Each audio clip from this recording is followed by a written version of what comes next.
Take a close look at the ground the next time a freight train thunders past you. Instead of being anchored to the earth, millions of pounds of steel and cargo float on a bed of loose stones. It looks like a massive engineering oversight. To support the heaviest land vehicles on the planet, logic suggests the rails should be bolted deep into a solid foundation, like a thick concrete slab. But modern trains exert up to 100 pounds per square inch of dynamic pressure. If you applied that massive point load directly to rigid concrete or bare dirt, the sheer vibration and weight would cause the soil to behave like a liquid. The earth would give way, and the rails would buckle under the strain. When a track loses its structural support and sinks into the ground, the result is violent. The entire train tips off the rails, turning a functioning line into a wreckage site. To solve this, early railway engineers borrowed an idea from maritime navigation. Empty sailing ships used to load heavy stones into their hulls to stabilize themselves in the water. When trains needed cheap, heavy material to stabilize their tracks, they repurposed these piles of ship stones, giving us the term track ballast.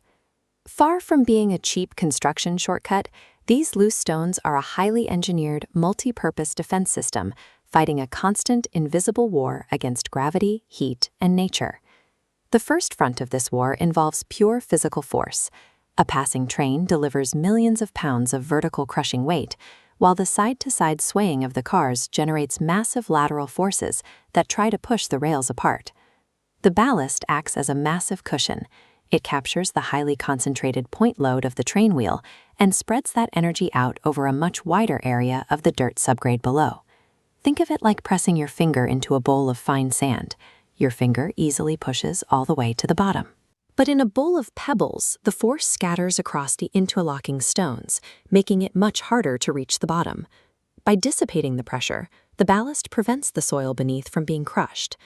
You will never see smooth river pebbles used on a railway. If you ran a train over smooth, rounded rocks, the intense vibration would cause them to act like ball bearings. The stones would roll away, and the track would slide apart.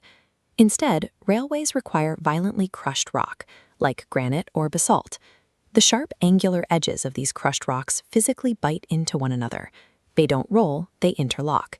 This creates an immovable mass that is solid enough to support a freight train, yet retains enough elasticity to absorb the roaring vibrations without snapping the steel rails. The second front is thermal. Modern tracks are built using continuous welded rail, meaning you can have miles of track manufactured without any traditional expansion gaps. Because the steel has no room to expand, the intense heat of the summer sun causes massive compressive forces to build up inside the rail. If that thermal energy is left unchecked, the rail will suffer a sun kink, also known as a track buckle. The trapped pressure will violently warp the heavy steel into a massive S shape, throwing moving trains right off the tracks. To stop this, engineers rely on a specific part of the track bed called the ballast shoulder. This is the thick perimeter of rocks extending 6 to 12 inches outward from the sides of the horizontal ties. While the steel is pre-stressed during installation to handle average temperatures, it is the brute physical friction of these shoulder stones that does the heavy lifting.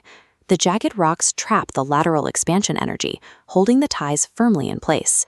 Without the sheer physical weight of these loose rocks holding the ties hostage, the sun's heat would literally tear the railway apart. The third front is waged against nature itself. Tracks built on dirt lead to mud washouts, while tracks on flat concrete create stagnant puddles that rust steel and rot wood. But a thick pile of jagged rocks is perfectly porous. It operates like a giant continuous French drain. When a storm hits, water flows instantly through the gaps in the stones, draining downward and away from the track foundation. There is also a relentless biological threat. If plants and weeds take root around the rails, they trap moisture and destroy the structural integrity of the ground. The deep layer of sharp rocks forms a physical barrier. It creates a sterile, hostile environment that blocks sunlight and physically prevents plant roots from taking hold in the dirt below. Over decades of heavy use, the rocks grind against each other and break down into dust and mud, a process called fouling.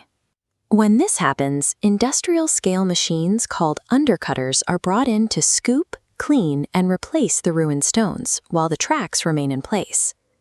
These stones are the primary line of defense protecting global supply chains from being swallowed by the earth and surrounding vegetation. The next time you find yourself waiting at a railway crossing, look down at the tracks.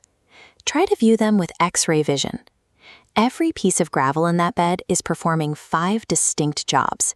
It is a weight bearer, a shock absorber, a thermal lock, a drainage system, and a weed killer.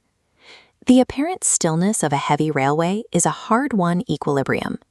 These hidden engineering systems work continuously to hold back the explosive forces of heat and gravity that would otherwise destroy the line. If you want to continue exploring the hidden physics of the world around us, make sure to subscribe to the channel. Thanks for watching, and we'll see you in the next one.